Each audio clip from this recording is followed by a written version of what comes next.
원래 오늘 선생님 계획하고는 상관없이 우리 상동의 히어로 미스터 류가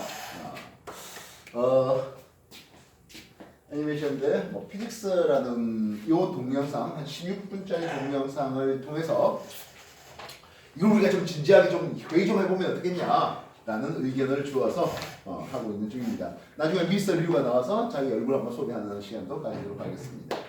그때 불 켜놓도록 할게요. 왜요? 안 해요? 그럼 끊을까? 다시 할까? 네.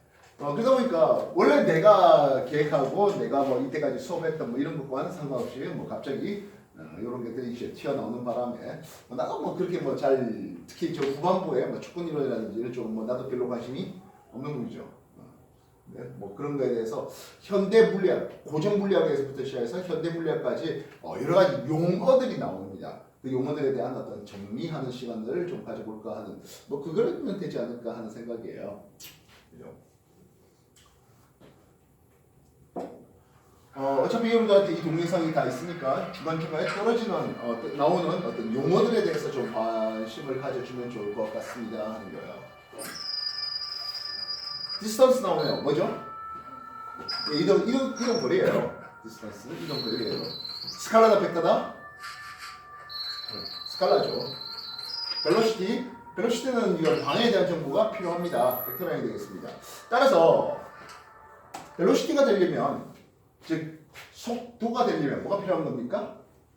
이동 거리가 필요한 겁니까? 변이가 필요한 겁니까? 변이가 필요한 거죠. 변이를 시간하는 게 그게 바로 속도, 벨로시티가 되고 있습니다. 반면 디스턴스, 이동 거리를 시간 나눴어요. 이건 뭐라고 그러죠? 속력, 스피드가 되고 있습니다. 조금은 어떤 차이가 좀 있겠네요. 참고로 변위, 위치의 변화잖아요. 플레이스가 달라집니다. 디스플레이스먼트 해갖고 변이가 곧 나올 겁니다. 나오네요, 그죠? 그래서 전진했습니까, 후진했습니까 이런 것들도 좀 고려해야 되는 그게 변이가 되겠고 그리고 속도가 되겠다고요. 알겠어요? 근데 등속으로 쭉 가는 게 아니라 좀 더 힘을 줬어요. 그럼 어떻게 된다고? 속도가 좀 더 빨라지는 가속 운동하고 있습니다. 엑셀레이션이라는 이걸 쓸 수 있겠죠. 10m/s로 와, 그렇게 빨리 달리는 거 아닙니까? 그렇지 않겠어요? 100m 이렇게 등속으로 다니면 100m 10초 달립니다. 여러분 그럴 수 있는 분 있으세요? 예. 그러면 이런 가속 운동을 하기 위해서 뭐가 필요하죠? 힘이 필요하죠. 알겠어요? 우리가 등속 직선 운동하면 알짜 힘이 제로, 합력이 제로가 됩니다. 이거는 이게 여러분들이 딱 한 명 빼고 다 틀렸던 문제들이죠. 기억나실까요? 근데 속도가 빨라지면 이제 알짜 힘이 필요하겠네요. 운동과의 알짜 힘이 있어서 속도가 점점점 빨라지고 있는 가속 운동을 하고 있는 그런 과정이었다 하겠네요. 그죠? 그러니까 필요하다면 F=ma 이렇게 되면 될 것 같습니다. 자, 방금 전에 뭐 하나 글자 하나 쓱 지나갔네요. 프레시아 무슨 뜻이죠? 마찰이 되고 있는 겁니다. 그죠? 운동을 방해하는 마찰력이 있어서 하고 있습니다.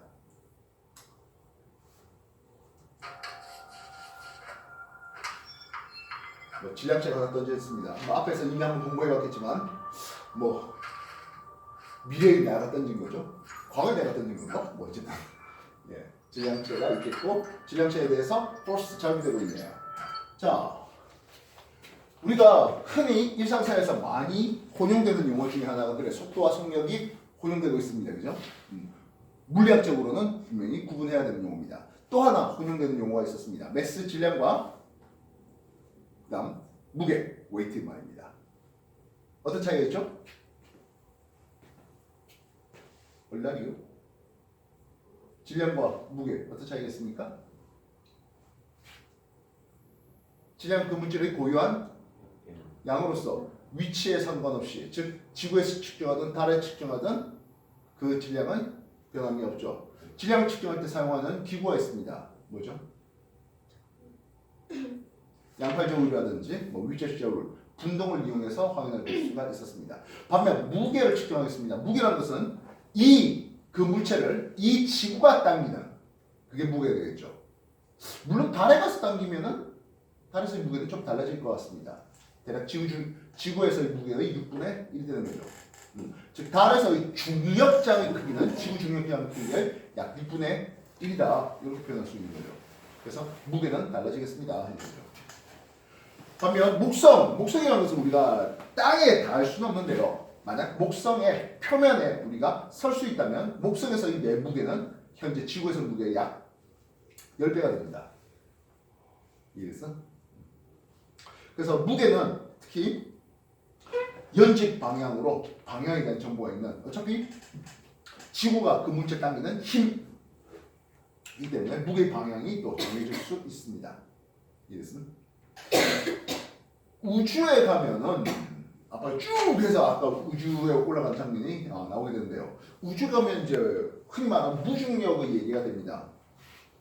지구 중력이 너무 약해져가지고 지구 중력을 거의 느낄 수 없는 그런 상태가 됩니다. 근데 우주인들이 체중 조절 좀 해야 돼요. 그렇지 않습니까? 여기서 뭐 체중이나 질량이나 그죠? 근데 우리가 무게를 측정할 때 지구에서 무게 측정하려면 어떻게 해야 됩니까? 예, 위치 저울에 안전뱅이 저울에 올라가면 되죠. 우리 흔히 체중계라 불러주는데요. 사람이 위에 올라가면 그 무게에 의해서 압력을 보고 압력을 통해서 숫자로 표시되게 만드는 그런 저울이 있겠습니다. 아니면 뭐 일반적인 체중계 용수철이 눌러주면서 그래서 눈금이 돌아가는 그런 체중이 되는데 흔히 말하는 우주정거장에 가면 그게 사용이 불가능해요. 즉 우주정거장에 가면 내가 체중이 올라간다 하더라도 눈금이 제로가 됩니다. 중력이 아예 없을까요? 우주정거장에? 그렇지 않죠. 지구 표면에서 뭐 얼마 떨어졌다고 우주정거장이 기껏해봤자 한 200km 떨어졌어요. 지구 중심에서 지표까지가 대략 한 6,800km 정도 얘기하지 않습니까? 6,400km 정도 얘기하고 있는데 6,400km 대비 기껏 200km 더 해봐야 지표에서 그 지구 중심에 떨어진 거리는 지표가 그렇게 큰 차이가 나지는 않아요. 근데도 불구하고 우주정거장은 흔히 말하는 무중력 상태입니다. 왜 그럴까요? 우주정거장이 이게 회전하고 있거든요. 회전하게 되면은 그 구심력에 대해서 그 관성력으로 원심력이 걸립니다. 그래서 중력 방향과 원심력 방향이 서로 반대가 되는 그리고 크기는 거의 같은 상황이 되다 보니까 우리가 흔히 무중력 상태 그렇게 표현되고 있습니다. 만약 우주정거장의 운동을 멈춰버리면 얘 바로 지구로 낙하해버리는 거죠. 알겠어? 그래서 어쨌든 우주정거장에 있는 사람도 그래서 체중 조절을 해야 되겠다고요. 이 와중이 자네. 그러면 우주정거장에 있는 사람도 너무 과식을 한다든지 체중 불면 안 되잖아요. 무슨 말인지 알겠어? 그래서 적절한 체중 또는 질량의 조절이 필요한데 그럼 그 사람들은 무게를 어떻게 잴까요? 다시 체중을 어떻게 잴까요? 질량을 어떻게 잴까요? 재지 말까요? 지구 가서 재죠. 지구 가서요? 한번 내려갔다 오는데 참고로 우주정거장에 음식 실어 나르지 않습니까? 그지? 음식 실어 나르는데 우주정거장에 음식 실어 나르는데 1kg당 운송 비용 얼마 정도 될 것 같아요? 택배비로 합시다. 그러면 1kg당 5천만 원입니다. 그래서 최대한 물기를 쭉 빼고 올려버려요. 건조 상태로 올려버립니다. 그래서 우주정거장에서는 그 물을 계속 재사용하는 거예요. 원래는 똥에서도 푹 물을 압착해서 뽑아내야 되나 우주정거장에서는 그 정도까지는 못하겠다 해서 똥으로 나갈 물 정도는 이제 아까 말했던 스페이스 셔틀을 통해서 공급해주고 있습니다. 어쨌든 전체 한 번 실어 모으는 그거 대비 5천만 원이에요.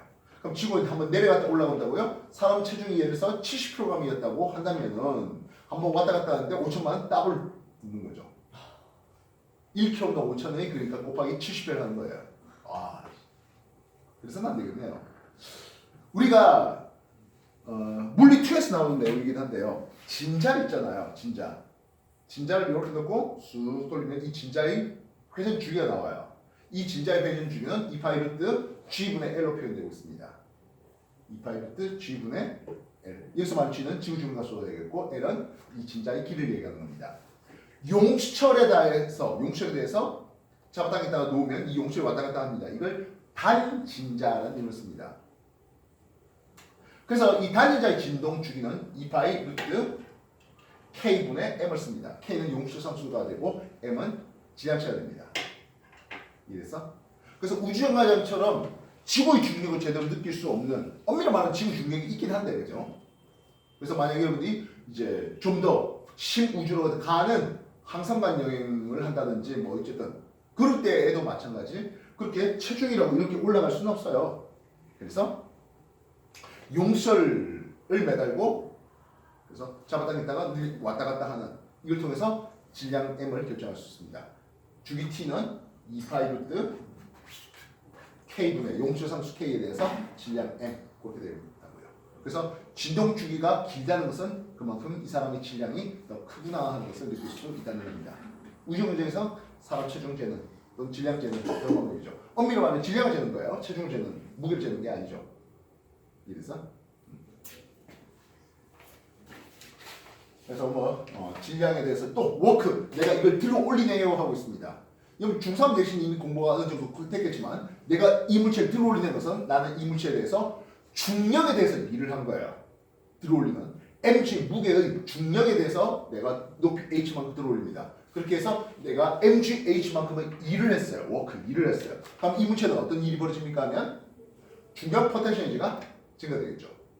내가 어떤 물체를 잡아 던집니다 하면 내가 물체에 대해서 일을 해주면서 이 물체는 운동에너지, 키네틱 에너지가 증가되는 것처럼 말입니다. 즉 내가 물체에 뭔가 일을 하게 되면 그 물체는 에너지가 올라가야 되는 겁니다.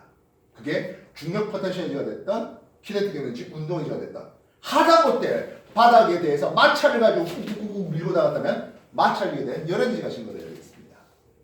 그래서 중3 내신에서 제일 귀찮은 것 중에 하나가 물체를 이렇게 들어 올리는 거 일이에요. 근데 이걸 수평만을 들고 하는 건 일이 아니라고 합니다. 아이씨, 그나마 종이니까 그런데 이게 만약에 조금 더 무거운, 그치? 그 책가방이었으면 힘들어 뒤질 거 아니겠어요. 근데도 불구하고 일을 하지 않았다고 합니다. 왜 그렇습니까? 당연히 수직. 수직이라서 그거는 이제 우리가 원론적으로 그렇게 하는 거고요. 내가 물체에 일을 하면 뭐가 그 물체의 에너지가 증가된다 했잖아요. 들면 위치를 증가되고 던지면 속력이 빨라지면서 운동이 증가됩니다. 근데 들고 있는 상태에서 수평으로 움직인다는 것은 위치 에너지 증가도 없고 운동 에너지 증가도 없는 상황에서 일을 하지 않았다라고 표현하는 거고요. 이래서 운동 방향에 수직으로 힘이 작용되는 이런 케이스에 대해서는 일을 하지 않았다 됩니다. 그래서 대표적인 그런 케이스가 뭐 있습니까 하면 내가 책가방을 들고 또는 그 공사하는데 벽돌 같은 거 들고 계단을 올라가면 나는 이건 중에 대해서 일을 한 거예요. 근데 수평을 들고 이렇게 가면은 나는 일을 하지 않았다고 표현합니다. 그는 위치에 대한 운동의 증가가 없기 때문입니다. 비탈면에 놓인 물체가 있죠. 이 놓인 물체에 대해서 수직 강력이 해준 일. 이해되셨어? 운동 방향에 대해서 수직 강력은 즉각이에요. 수직 강력이 해준 일은 없어 하는 거예요. 이미 공부 앞에서 한번 더 했겠지만 이것들을 들고 주변에서 뱅글뱅글 돌리는 장면이 나옵니다. 이 뱅글뱅글 돌렸을 때 실의 장력과 운동 방향은 즉각입니다. 그 말은 내가 이 실의 장력이 물체해 주는 일은 제로라는 뜻이에요. 이 얘기, 세 가지 얘기 그냥 단순하게 들고 수평발 가는 거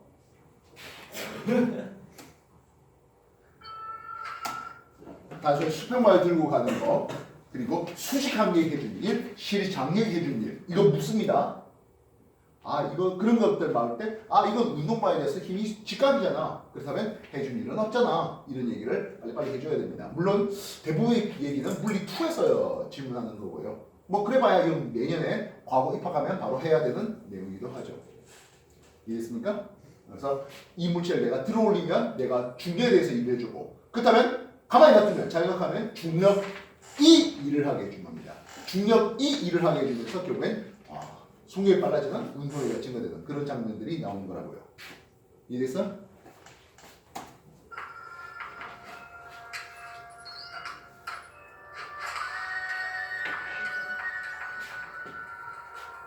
바닥바의 이제 에너지 손실이 있기 때문에 다시 원래 높이까지 올라가지 못하는 그런 것들이 있고, 그래서 바닥바의 반발 계수 E 요걸 계산하는 거 물리 2에서 또 얘기가 되겠습니다. 그래서 다음 높이 H'은 처음 높이 H 대비 엡실론 E의 제곱, 그렇게 해서 나오게 되는 것들 또 얘기를 하게 됩니다.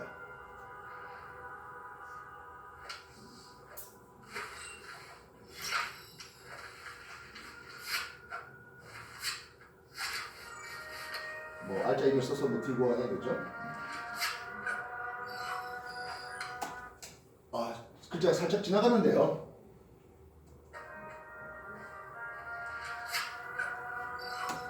자, 밑에 뭐라 적어놨습니까? 하면 앵귤러 모멘텀이라는 이름이 있네요. 앵귤러는 각이라는 뜻이고 모멘텀은 운동량이라는 뜻이에요. 운동량. 우리가 이미 앞에서 운동량에 대한 공부를 해봤습니다. 보통 우리는 그때는 리니어한 직선상에서 운동량을 소개했는데요. 질량 곱하기 속도, 이걸 우리는 운동량, 모멘텀이라는 이름을 쓰고 있습니다. 이해됐어요? 그 다음에 앵귤러라는 말을 썼는데요. 아까 보다시피 MV, 이게 뭐야? 운동량 P가 되겠죠. 거기에 대해서 회전축으로부터 거리 R이 있다면 그 R까지 곱해갖고 각 운동량이라는 이름을 쓰겠다고요. 운동량 보존법칙이라는 것을 배워본 적이 있을 겁니다. 기억나시죠? 충돌 당시에 운동량이 보존되겠다 하는데, 그럼 각 운동량 보존법칙도 있어요. 하나의 물체가 이렇게 회전 운동을 하고 있는 와중에 그 R이 길어지면 또는 짧아지면 따라서 각 운동에 보존되겠다 하는 거예요. 나중에 각 운동에 보존되는데요. 질량이 갑자기 바뀔 리는 없죠.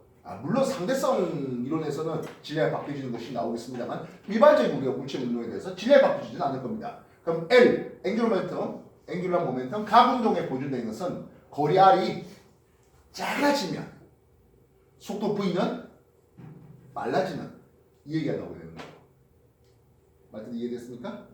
조금 있다가 그 장면이 한번 나오게 됩니다. 여러분들이 잘 한번 보시면 기억하실 그 장면일 것 같네요. 그래서 각 운동량 앵귤러 모멘텀은 운동량 곱하기 그리고 중심부터의 거리, 이런 것들에 대한 내용이 소개되고 있는 겁니다. 그리고 이제 뭐 자원관적으로 던져서 뭐 같이 따라 나간다, 뭐 그런 것들에 대한 내용이 나오고요. 이 사람이 50kg짜리가 8m/s의 속도로 가고 있습니다. 자, 50kg짜리 8m/s 운동량 얼마입니까? 운동량의 질량 곱하기 속도잖아요. 50 곱하기 8m/s 400 kg/s를 운동량을 가지고 가고 있는 그런 와중이고, 등속으로 가는 거 보니까 바닥바위 마찰은 없는 거 보네요. 600N짜리랍니다. 지구 중력에 의해서 600N면 아마 이거 60kg이지 싶은데요.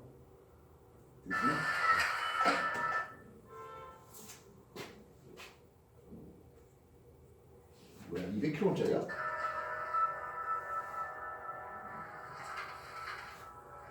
아까 이 공이 얼마 중력을 알고 있었지?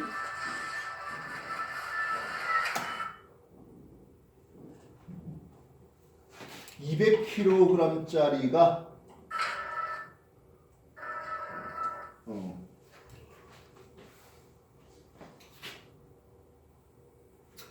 아마 운동량 보존이 한번 나오는 내용이 나왔을 것 같습니다. 요게 이 사람이 아까 50kg짜리였나요? 그리고 8m/s였죠? 그리고 요게 지금 공이 200kg짜리로 표시되는데요. 그래서 2m/s로 이제 밀어 나가는. 근데 이제 바닷가에 마찰이 있어서 조금씩 요 부분 마찰이 있는 거 보네요. 바닷가에 마찰을 통해서 속력이 조금씩 줄어드는 그런 장면입니다. 어느 순간 충돌의 순간 운동량 보존, 즉 저 사람이 가지고 있던 운동량이 공으로 넘겨주는 그런 과정이 나오고 있었습니다.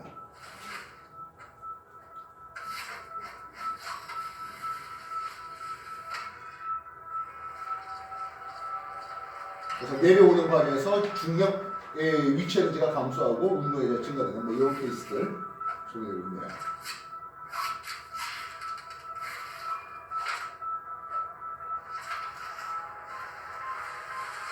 낮은 데서 출발하다 보니까 더 밑까지 못 올라가는 그런 내용들이 소개되고 있고요. 뭐 여러분 잘 알고 있는 그런 내용이 아닐까 싶습니다. 그래서 조금 더 운동 에너지를 더 필요하겠다는 뜻에서 오버해서 운동 에너지를 더해서 여기까지 올라가는 장면이라는 거예요.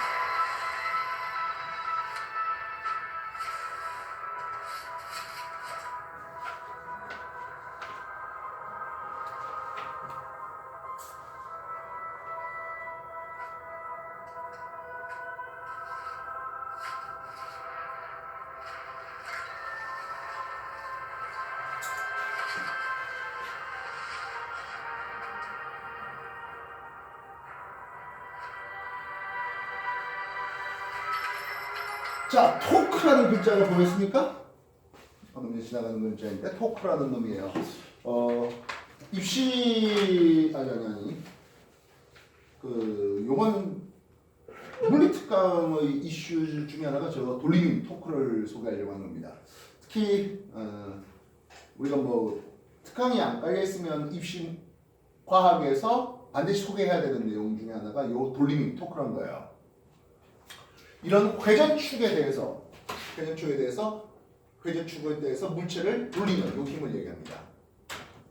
경첩 여기도 마찬가지. 그래서 회전축에서 거리가 멀면 작은 힘으로 돌릴 수 있겠고 회전축에서 거리가 가까우면 좀 큰 힘을 줘야 또 돌릴 수 있는 그런 내용의 것들이고 그래서 물체가 안정한 상태를 그대로 유지하겠다. 우리가 관심 있는 물리원에서 보통 관심 있는 물체는 크기는 무시할 수 있는 물체들에 대해서 운동만 소개했습니다. 물리원 문제를 풀다 보면은 자주 나오는 게 물체의 크기를 무시하자라는 문제들이 많이 나오는데요. 실제 물체 크기가 무시될 만한 놈들은 극히 없죠. 됐어요? 그래서 어떤 하나의 물체에 대해서 힘이 가만 정지 상태를 유지하고 있다는 것은 힘의 표현뿐만 아니라 돌림의 표현까지도 마련되어야 한다는 내용입니다.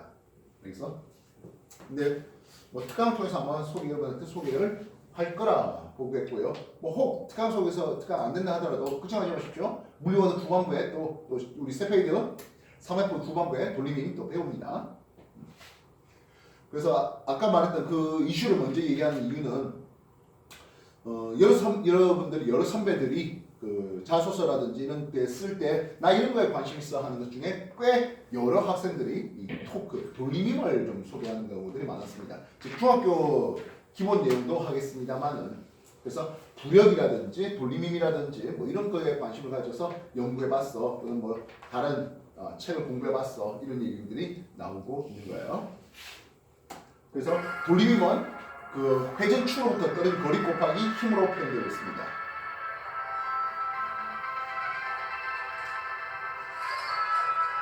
자, 이 장면인데요. 회전의 반경이 어떻게 돼? 줄어들고 있죠. 회전의 반경이 줄어드니까 회전 속력이 빨라지는 장면들이 나오고 있습니다. 뭔 뜻인지 알겠습니까? 이게 가운동량 보존 법칙이라는 뭐 소개가 되는 건데요. 피겨 스케이트 선수들한테 이제 좀 자주 그 예를 언급하는 겁니다. 점프해서 회전하려고 합니다. 점프해서 회전할 때 자기 몸을 이렇게 뒤트는 몸을 회전시키는 과정인데 팔이 오므라들면 중심부로부터 거리가 줄어들죠. 그러면 회전 속력이 빨라져요. 근데 착지할 때도 이렇게 빠른 속력을 유지하면 안 되죠. 우리가 트리플 악셀을 쌓으면서 몸 이제 공중에서 3바퀴 돌려고 하는 뭐 그런 것들 얘기하는데요.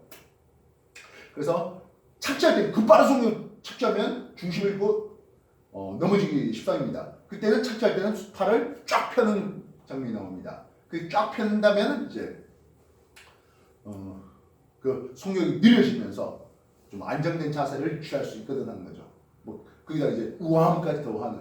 그래서 회전 빨리 하고 싶으면 팔을 오므리고 회전 속력을 느리게 하려면 팔을 펴는 그런 장면들이 있고요. 이거는 우리 태양계가 탄생하는 이런 일련의 과정에서도 중심으로 수축하는 과정에서 회전이 일어나는데 그 회전 속력이 수축이 되면 될수록 회전 속력이 빨라지는 그런 장면들도 소개가 되고 있습니다. 그게 회전 속력이 빨라지다 보니까 이제 그 운동 에너지가 커지면서 점점점 주변 부의 온도가 올라가 불규스름해져 원시별 단계에 가잖아 뭐 이런 얘기들이 나오게 되는 것들입니다.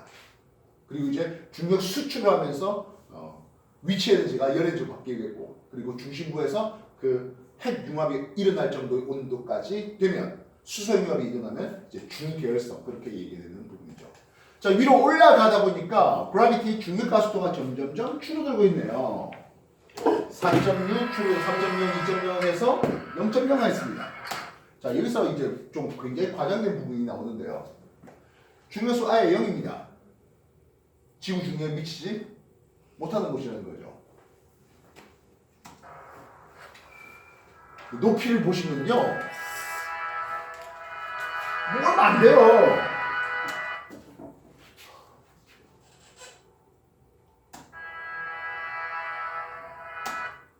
대략 지구 중심에서부터 채 2배 되지도 않습니다. 만약 지구 중심에서 6,400km 대비 6,400km 높이에 있다면 알다시피 중력은 거리 제곱에 반비례합니다. 그래서 그렇다면 4분의 1g가 걸려야 됩니다. 제로g라고 표현되고 있는 상황이네요. 어쨌든 위로 올라가니까 점점 지구의 중력이 줄어들어라는 것을 가정하려고 하고, 그리고 아까 로켓 같은 게 이제 첫 스타트를 제로 속도에서 출발시키려고 했기 때문에 그런 것 같네요. 그래서 원래라면 좀 회전 속력이 있어서 반성력이 원심력이 작용돼야 제로가 되지 않을까 하는 부분인데요.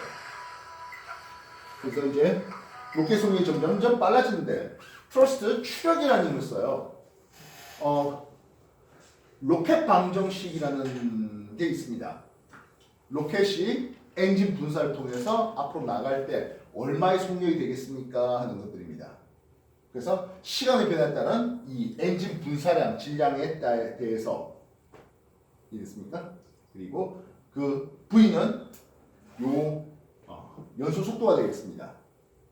그렇게 하면 나중의 속력에 대한 정보가 나오려는 내용이에요. 요거는 고등학교 1학년 수준의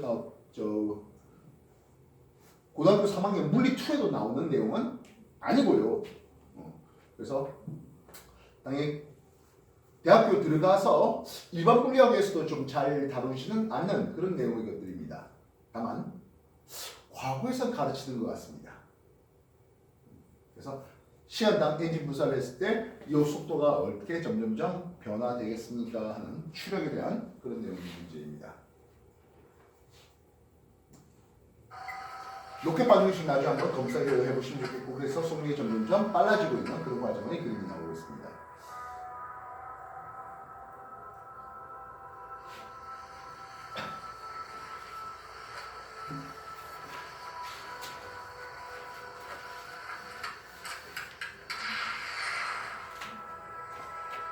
바로 친다고 그 가속이 되거든요. 자, 베타가 무엇입니까 하면 베타가 광속에 대한 이 물체의 속도를 얘기하고 있습니다. 그래서 만약 베타가 0.01이라면 광속 대비 1% 속력을 가거든 하는 그런 내용이 되겠고요. 그리고 이런 거하고 상대성 이론하면서 얘기했죠. 가마 로렌츠 인자입니다. 루트 1-c제곱 분의 v제곱, 결국 베타의 제곱이죠. 분의 1로 써놨습니다. 이해했어? 그래서 요 로렌츠 인자의 역수, 내가 선생님은 채트 인자라고 표현했는데 어쨌든 그런 로렌츠 인자가 속력이 빨라지면서, 속도가 점점 빨라지면서 길이, 다시 시험 팽창, 길이 수축, 그리고 질량 증가에 대한 이런 내용들로 소개가 되려고 하는 이런 일의 과정입니다. 아직은 광속 대비 형편없는 속도죠. 그러니까 우리가 굳이 상대론적인 게 아니라 고전역학으로서 얼마든지 설명이 가능한 수준의 속도이었습니다. 99m/s였네요. 그래봐야 별게 아닌 거죠. 그래서 속력이 점점 이제 빨라지고 있네요. 그죠? 그래봐야 광속에 비하면 형편없는 속도였습니다.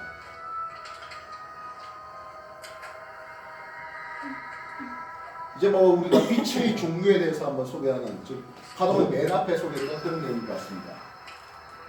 빛의 속력 1초에 약 30만 킬로미터를 가는 그런 속력에 대해서 소개되고 있고요. 웨이브 프론트로 해갖고 파면을 얘기하거든요. 파면과 파면 사이 간격이 뭐가 된다고? 한 파장 된다고요. 이해했어? 그래서 이게 한 파장만큼을 제시하고 있는 그런 그림이 되겠고요. 자, 방금 전에는 빛의 반사에 대해서 소개가 되고 있었습니다. 그래서 입사각과 반사의 크기가 서로 뭐하다? 같거든이라는 거죠. 요 I, 이션트, 그리고 리플렉트, 입사각과 반사각이 서로 같습니다 하는 그런 내용, 반사의 법칙입니다. 굴절이 있었으면 좋겠습니다만 아직 여기 서로 다른 매질이 있어서 굴절을 시키지는 않고 있는 와중이었습니다. 있습니까?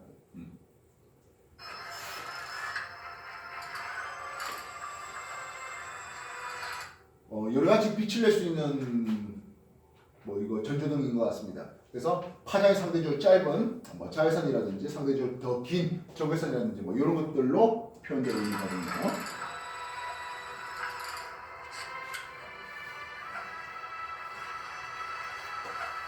자주 물어보면 이게 지금 진공 중에서 날아가고 있어요. 진공 중에서 날아가니까 자외선 속력이나 저외선 속력이나 마다 광속시로 동일하다 되겠다고요.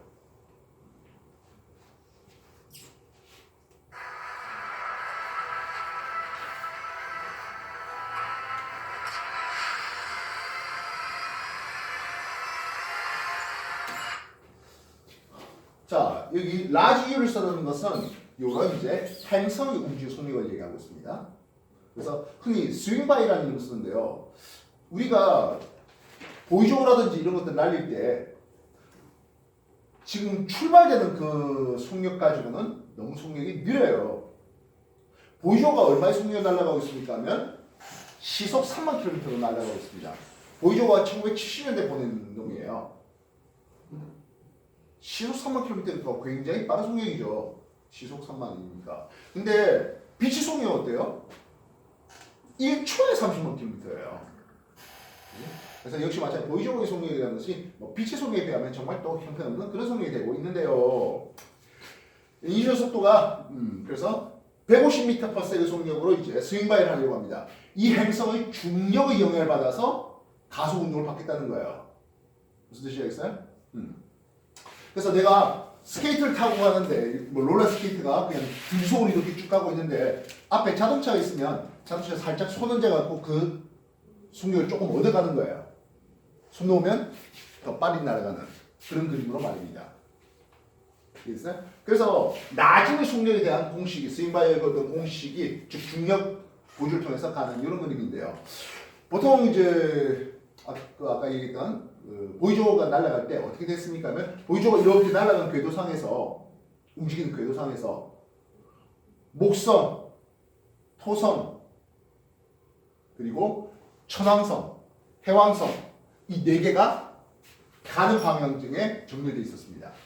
그러면서 계속 스윙하면서 속력을 올려가면서 그렇게 보이저우가 날아가는 거예요. 이렇게 네 개의 질량 큰 행성이 가는 길에 나올 수 있는 게 대략 한 220년 만에 한 번씩 일어난다고 합니다. 그래서 1970년대 보냈던 거라면 200년 전이니까 얼마요? 1700년대 후반부에 되겠죠. 그때는 뭐 이런 반 개념이 없으니까요. 이렇게 스윙바이를 하면서 속력을 마다 높일 수가 있거든 하겠습니다. 이해되셨어? 그래서 중력 도움 받아서 속력을 빠르게 해주는. 그러면 속력을 느리게 해줄 수도 있지 않겠냐 하는데 예 가능합니다. 이제 반대 방향으로 이 공전 반응과 반대 방향으로 접근하면 되는 거예요. 그렇게 해서 속력이 좀 더 빠르게 튀어나가거든 하는 거거든요. 150m/s로 속력하다가 예 2만으로 올라갑니다. 자 그렇다면 분명히 운동 에너지가 얻어지는 과정이잖아요. 에너지가 보존돼야 돼요. 이 로켓의 속력의 얻어진 로켓의 운동이 증가됐어요. 누굴 통해서? 행성의 중력을 통해서 말입니다. 이래서 그렇다면 행성의 운동에너지가 분명히 감소하게 됩니다. 행성의 공전 속력이 느려지게 되는 거예요. 그럼 얼마 정도 느려집니까 하는데요. 대략 1억 년에 3초 정도 되는 1억 년에 3cm만큼 느려집니다. 1년이면 1억 분의 3cm 속력 3cm per 1억 년의 속력이 느려지게 됩니다. 결국엔 공전 속력에 거의 영향을 끼치진 않죠. 왜? 이 아까 행성의 질량이 커도 너무 커서 그렇습니다.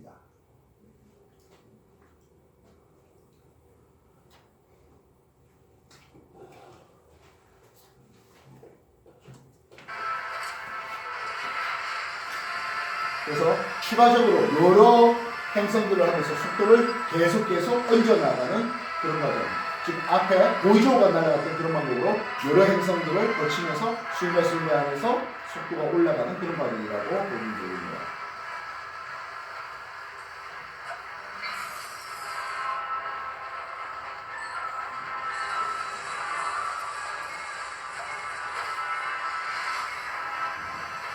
뭐 최종적으로 태양을 또 지나가면서 속력을 올리겠다는데요. 우리 태양 탐사 위성이 파커 위성이라는 놈이 있거든요. 현재 우리가 이때까지 쏘아올린 놈들 중에 제일 움직 속력이 빠른 탐사선이 파커 위성이에요. 파크 탐사선이에요. 태양을 보겠다는 건데 그래서 태양을 계속 스윙 방향하는 과정에서 속력을 올리면 왜니까 속이 너무 느리면 어떤 일이 벌어집니까 하면 태양이 못 켜요. 그래서 안 먹힐 정도의 즉 흔히 말하는 어떤 탈출 속력을 얻기 위해서 그런 과정을 보게 되겠습니다.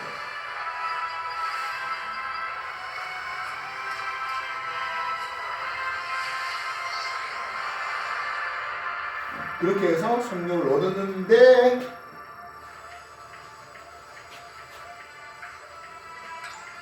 광속 1%까지 얻어진 증명입니다. 여기부터 이제 또 전자기가 나오네요.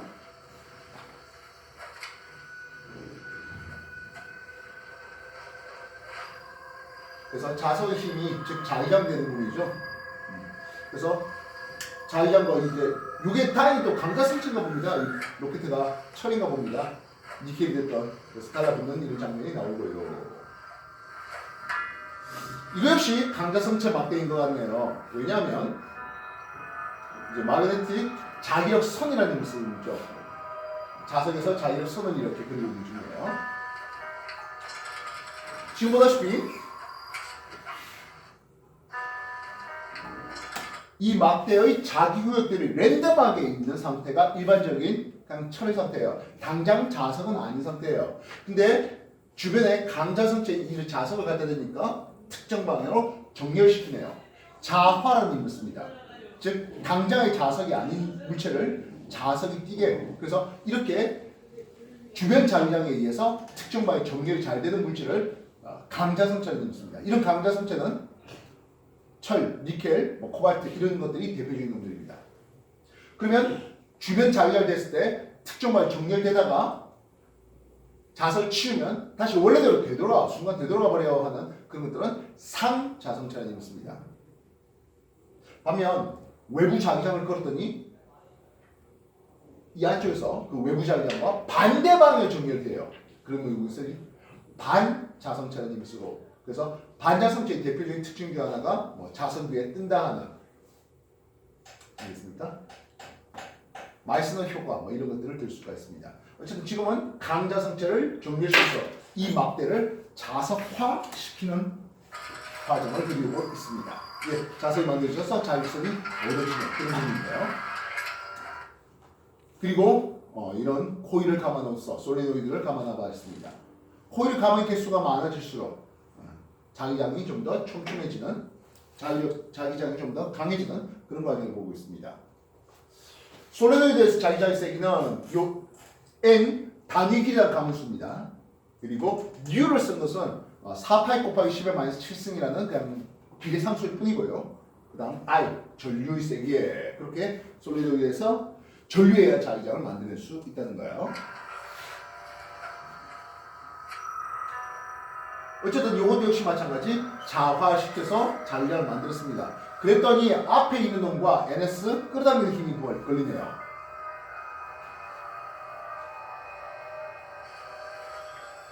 그래서 자기장에 의해서 가속이 되는 과정을 이 자기력에 의해서 힘을 받아서 속력이 빨라지는 걸 보고 있고 점점점 더 빨라지는 과정을 보게 되는 겁니다.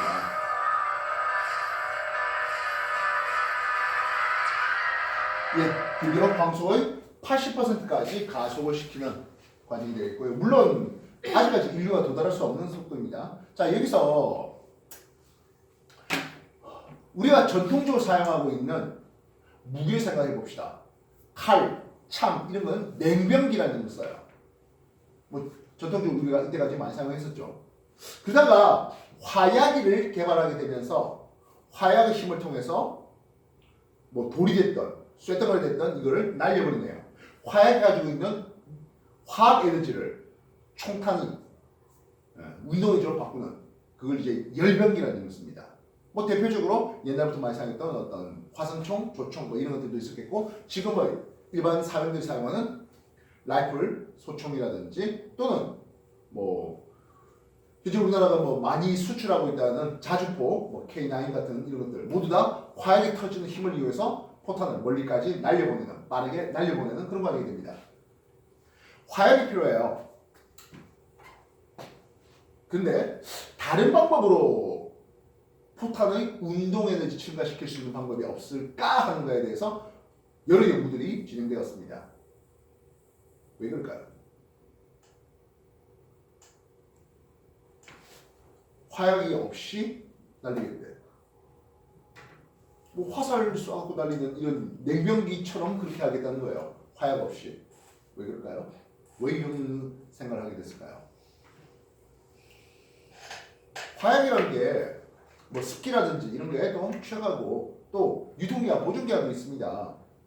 그래서 그 이제 포탄 안에 보면 산화제가 이렇게 있거든요. 그 산화제가 자연스럽게 산화하는 방을 통해서 필요한 산화력이 떨어지게 돼요. 그래서 오래된 포탄은 원래 신선한 포탄은 이상하지만 신선한 포탄에 비해서 사거리가 떨어진다든지 이런 결국에 사거리 떨어진다는 것은 명중률이 떨어지는 거죠. 재수 없으면 아군한테 맞출 수 있는 거잖아요. 알겠어? 그래서 레일건이라는 이름을 쓸게요. 레일. 기차 레일 말입니다. 레일건이라는 이름입니다. 그래서 금속을 유도 전류에 의해서 주변 자기장과 상호작용, 결국에 속력을 빠르게 해주겠다는 거죠. 바로 레일건의 원리예요. 그렇게 해서 다른 화약의 힘이 아닌 전자기력을 이용해서 포탄을 좀 쏘아보자 하는 거예요. 다만 우리가 원하는 그런 에너지를 얻기 위해서 전기 에너지가 어마무시하게 필요해요. 그러니까 사람이 이렇게 들고 다닐 수 있는 이런 수준의 레일건은 아직까지는 만들어내지 못하고 있습니다. 그럼 어디까지 만들어냅니까? 예, 항공모함에서 이만한 사거리를 가지고 가속 운동을 시켜서 던질 그 정도까지 개발되어 있습니다. 즉 우리가 기본적으로 항공모함 하면 항공모함 자체의 어떤 스스로 지키는 자기를 스스로 지키는 어떤 병기들, 그러니까 외부에서 비행기가 날아온다 그걸 쏘게 만드는 뭐 기관총 사수라든지 또는 어뢰가 날아올 때 그 어뢰를 폭침시키는 뭐 그런 보조형 무기들은 있지 항공모함 자체가 내가 공격할게 그렇지 못하죠. 근데 항공모함 그거를 레일건 총대로 사용하는 거야. 그거는 이제 개발되어 있습니다. 다만 워낙에 많은 에너지가 하다 보니까 여러 방을 동시에 쏘는 그런 건 안 된다는 거죠. 한번 팡 쏘고 다시 에너지 차지 모아가지고 또 다음에 쏘고 한 그 정도까지는 되고 있습니다. 스타크래프트라는 게임을 아시나요? 스타크래프트 그 테란의 탱크는 그냥 움직이고 있을 때는 흔히 말하는 이제 퉁퉁보로 퉁퉁 그렇게 쏘고 있는 거는 일종의 열변기와 같이 그런 포탄을 쏘는 과정입니다. 근데 시즈 모드라 해갖고 뭡니까? 지지대를 받추고 쏘는 장면이 나오는데요. 그때 쏘는 장면들을 혹 나중에 뭐 인터넷 검색해서 보시도 알겠지만은 시즈 모드 테란 탱크 뭐 이런 식으로 검색해 보십시오. 그러면 그때 포탄이 터져 나간다면 기본적으로 포탄 앞에 화약이 터지고 화약이 나와야 되잖아요. 근데 거기는 시즈 모드는 흔히 말하는 전기 빠직빠직하는 그런 장면들이 나옵니다. 그래서 아마도 거기서는 레일건을 형성하지 않았냐. 그래서 훨씬 더 빠른 속력으로 날아가고 훨씬 더 먼 사거리가 나올 수 있게 해주지 않았냐. 그렇게 되겠습니다. 그래서 나중에 여러분들이 검색해 보실 거 레일건을 한 번 더 검색을 하셔서 어떤 무기 체계인지 한번 봐주시면 좋겠고요. 참고로 선생님이 대학교 다닐 때 선생님 교수 중에 한 사람이 이제 뭐 레일건에 대해서 조사해 오라 하는 그런 숙제를 내준 적이 있었습니다. 다시 말하면 지금도 상용화되어 있지는 못하다 하는 부분이고요. 계속 어쨌든 연구하고 있는 와중이 되겠다고요. 그래서 레일건의 속력은 뭐 결국에는 이제 날아가는 음파의 속력의 뭐 10배 이상으로 날아가는 그런 무기 체계를 만들려고 합니다. 왜 그런 빠른 속력이 필요하겠습니까? 근데 당연히 속력이 빠르면 운동이죠. 속력이 제곱으로 커지잖아요. 그리고 일반적인 포탄이라는 것은 중력 영향을 당해받으니까 1초에 5m씩 떨어지는 1초에 5m, 2초에 20m 떨어지는 그런 운동을 하게 됩니다. 결국엔 속력이 느리다는 것은 중력에 의한 영향, 또 공기 저항력을 고려해야 되다 보니까 명중률이 상대적으로 떨어질 수밖에 없습니다. 근데 속력이 빠르면 그런 거 없죠. 훨씬 더 좋은 거는 레이저 광선인 것 같아요. 이건 지구 중력에 영향 안 받잖아요. 그래서 레이저포를 만약 쏠 수 있다면 이거는 조준과 동시에 바로 폭격이죠. 그죠? 안타깝게도 아직까지 역시 레이저 총은 뭐 SF 영화에서 보듯이 그 정도 위력을 가지지 못하겠고요. 현재 개발되어 있는 레이저 총은 풍선 하나 던져놓으면 그 풍선을 터뜨릴 정도의 위력은 가지고 있다고 합니다. 사람을 죽일 정도까지는 아니고요.